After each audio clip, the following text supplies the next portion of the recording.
to end his Senate race after allegations about past sexual relationships with teenagers. But to his supporters, the accusations are a lot of bull. Roy Moore kicked off his Tuesday night speech to the congregation at the National God Save America Revival Conference with a joke. "I'm the only one who can unite Democrats and Republicans," he cracked. "Because I seem to be opposed by both." Moore, a former Alabama Chief Justice, won the Republican nomination for Senate despite opposition from Senate Majority Leader Mitch McConnell and President Donald Trump. Now Democrats have placed a target squarely on his back following allegations by 5 women that he engaged in sexual conduct with them several decades ago when they were teenagers. 2 alleged sexual assault. Republicans in Washington, including McConnell, are calling on Moore to end his campaign. But the Revival crowd, Moore's crowd, roared with laughter at Moore's quip.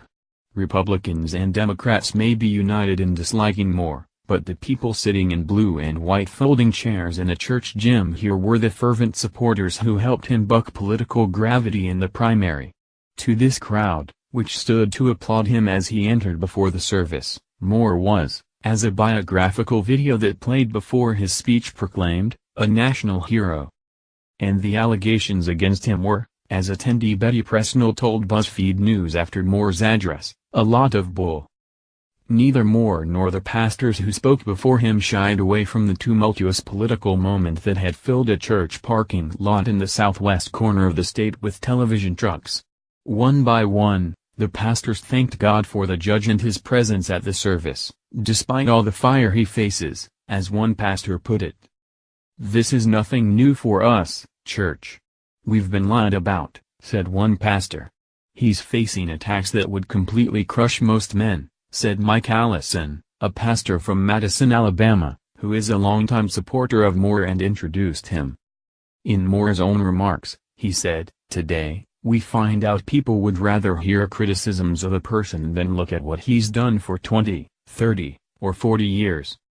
Moore told the congregation that it was his record of the past decades, which included telling the state's probate not to issue marriage licenses to same-sex couples following the Supreme Court's 2016 ruling that legalized same-sex marriage, and refusing to take down an image of the Ten Commandments in his courtroom, 2 actions that got him removed from the bench, that had prompted these allegations. "What do you think I'm going to do? Why do you think they're giving me this trouble? Why do you think I'm being harassed by the media and by people pushing forth allegations in the last 20 days of this election?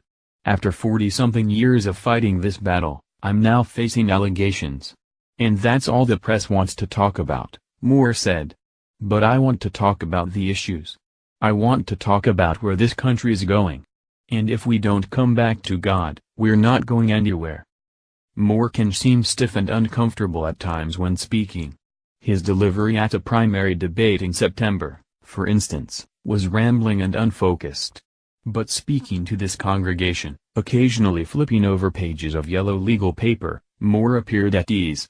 He ambled the stage, citing Abraham Lincoln and Martin Luther King and Frederick Douglass, earning fervent applause for his stance on gay marriage and a chorus of amens for his talk of religious persecution. "If you take a stand, you're going to come under persecution," he advised the young people in the congregation.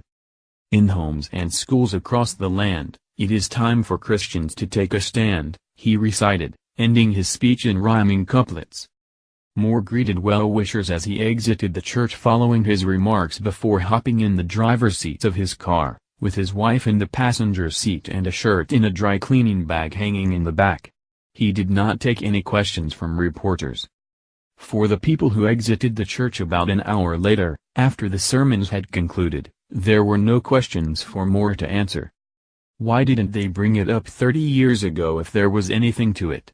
And I could get on TV and I could cry and tell all of this, and just go to pieces and cry, and cry, and cry. That don't make it so, said Presnell. I believe him, she said. I'll vote for him. Even if it's true, God forgives people, said Alfred Marks, another attendee. We all have a closet,